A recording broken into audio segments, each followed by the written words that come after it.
Hello everyone, welcome back to Trading Club 7. I'm your lead educator, and I'm excited to help you build a solid foundation in trading psychology today.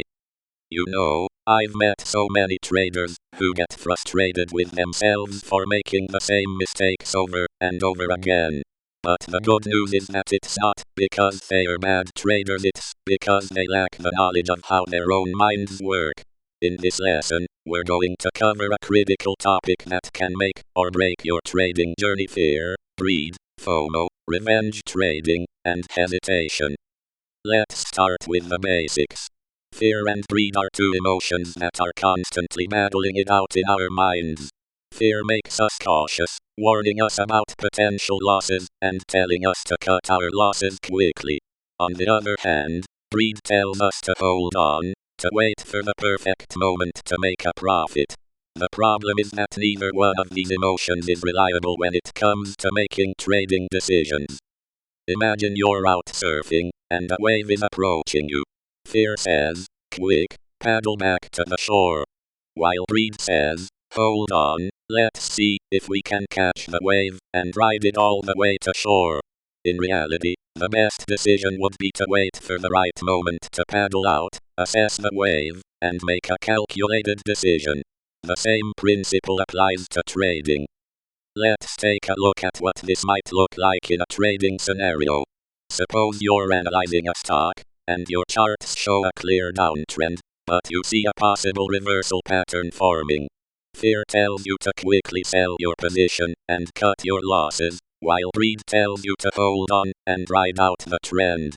The problem is that neither of these reactions is based on objective analysis. Fear of missing out, or FOMO, is another common mistake.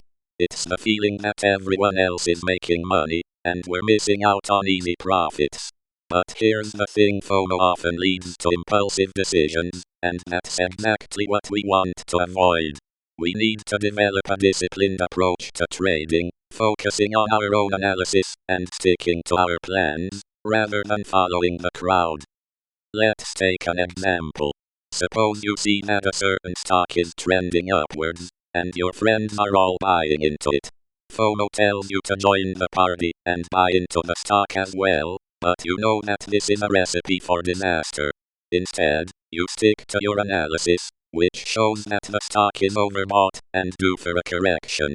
You decide to wait on the sidelines, observing the stock carefully, and entering a trade only when the price has started to drop. Now, let's talk about revenge trading. This is the mentality of trying to win back losses by making riskier trades. Sound familiar? Yeah, I thought so. Revenge trading is like going into debt to pay off old debts. It's a vicious cycle that can quickly get out of control. We need to learn how to manage our losses and close trades when they are not going in our favor, rather than trying to claw back the losses. Here's an example.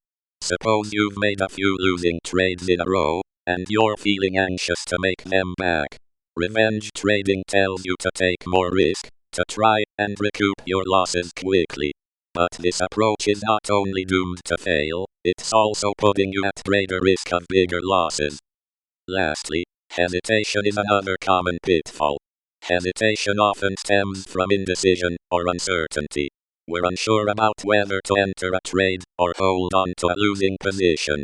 But hesitation can cost us dearly in the world of trading, where every second counts. We need to develop a clear plan and the confidence to execute it, even when we're unsure.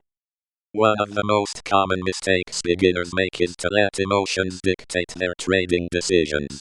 Instead, we need to develop a trading plan that takes into account our risk tolerance, market analysis, and personal goals. So, how can you avoid falling into these traps?